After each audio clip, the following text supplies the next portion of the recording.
दोस्तों, आज की जो सच्ची घटना है, ये घटना सुनने के बाद आपको ऐसा लगेगा कि इंसान पैसों के लालच में कहाँ से कहाँ तक गिर गया है। उसके लिए पैसा ही सब कुछ है। पैसे की खातिर वो कुछ भी करने के लिए तैयार है। जो आज की जो सच्ची घटना है, जो उत्तर प्रदेश राज्य के एक जिला पड़ता है ललितपुर, जहाँ की एक नेहा शर्मा नाम की एक लड़की होती है। इसके जो माता पिता बहुत ही चाव से पढ़ाते हैं। तो सुनते हैं इस पूरी कहानी में सारा वाक्या। नमस्कार, आदाब, सत श्री अकाल।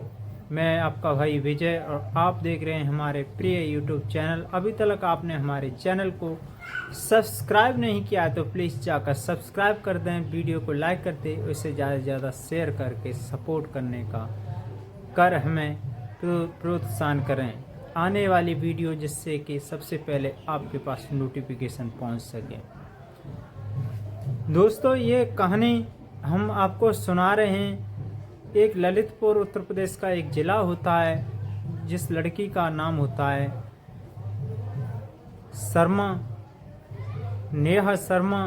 तो दोस्तों, इसके माता पिता बड़े ही चाव से पढ़ाते हैं और इसका एक बढ़िया सी कॉलेज निजी जो बीटेक करा रहे थे सॉफ्टवेयर इंजीनियर की, तो उसे पढ़ाकर बहुत ऊंचाई पर ले जाना चाहते थे।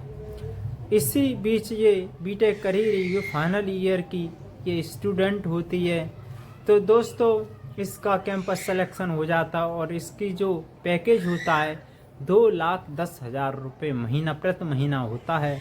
और इसकी जो नौकरी, जो इसकी जो ड्यूटी होती है, जो दिल्ली की एक कंपनी इसने ले लेती है। दोस्तों, जैसे ही वहाँ चली जाती है, दिल्ली में अपनी जॉब कर रही होती है। इसी बीच ये बिहार के वैशाली नगर का, वैशाली का एक लड़का इससे नज़दीक आता है और ये एक दूसरे से वार्तालाप करते हैं। इन्हें ये नहीं पता चला कि ये कब बात करते करते दोस्त बन जाते हैं। दोस्त बन के और ये बहुत गहराई में पहुंच जाते हैं। और दोस्तों, आप लिविंग पार्टनर के रूप में, जो कि शादी से पहले ये सब होता है, उसमें पहुंच जाते हैं। तो आप खुद समझदार हैं कि शादी से पहले क्या कर सकते हैं, क्योंकि यूट्यूब चैनल कुछ गाइडलाइंस हैं, मैं आपको बता नहीं रहा क्योंकि बताने में शर्म आ रही है। दोस्तों, जब ये चले जाते हैं और ये जो नेहा शर्मा होती है, ये बचपन से ही महंगे महंगे कपड़े और इसके महंगे महंगे शौक होते हैं। अपने शौक को पूरा करने की खातिर इसे जो उसका पैकेज 2,10,000 रुपये प्रति मंथ था, उसे नज़र नहीं आता है। तो दोस्तों, ये दोनों सलाह मिलाते हैं, कहते हैं 2,10,000 हमारे और 2,10,000 आपके, टोटल 4,20,000 हो रहे हैं। इनसे हमारे शौक़ पूरे नहीं होते। तो दोस्तों, ये चले जाते हैं थाईलैंड, इंग्लैंड, ऑस्ट्रेलिया के भ्रमण करने के लिए। तो ये जो सब ये अपने रूम में करते थे, बिलर चेहरा करके ये संभव करते थे। तो एक विदेशी पॉर्न साइट थी, उस पर अपलोड करते थे। वहाँ पर इनके व्यूज़, सब्सक्राइब और इन पे अच्छा खासा रिस्पांस नहीं। जो पैसा आता था वो मात्र एक घूमने का ही खर्चा निकलता था। दोस्तों, जब ये घूम के अपने गृह वापसी अर्थात इंडिया आने की ये सोचते हैं, तो ये कहते हैं ये सब हम बंद कमरे में करते हैं, इससे तो अर्निंग भी बढ़िया होती है, क्यों ना हम अपने देश में जाके। तो ये दोस्तों, ये दोनों सलाह से एक स्थान चुनते हैं। भारत का एक राज्य पड़ता है राजस्थान, और राजस्थान का वो ज़िला जो जैसलमेर।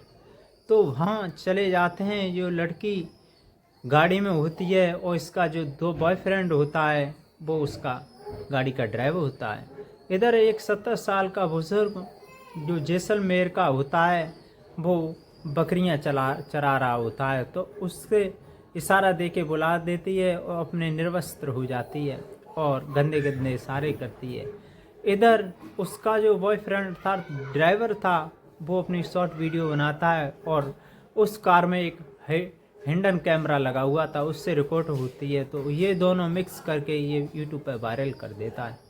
दोस्तों, जब लोगों को नज़र पड़ती है, इसमें मिलियन मिलियन व्यू आते हैं। तो दोस्तों, इस लड़की को दिल्ली के आवासे से गिरफ्तार कर दिया जाता है। जब उसकी माता पिता को, नेहा शर्मा के माता पिता को ललितपुर खबर पहुंचाई जाती है, तो वो कहते हैं इस लड़की से हमारा कोई ताल्लुक़ नहीं है। ऐसा हमें पता नहीं था कि ये लड़की इतनी गिर जाएगी, इससे तो ये लड़की ही ना होती, हम निसंतान होते।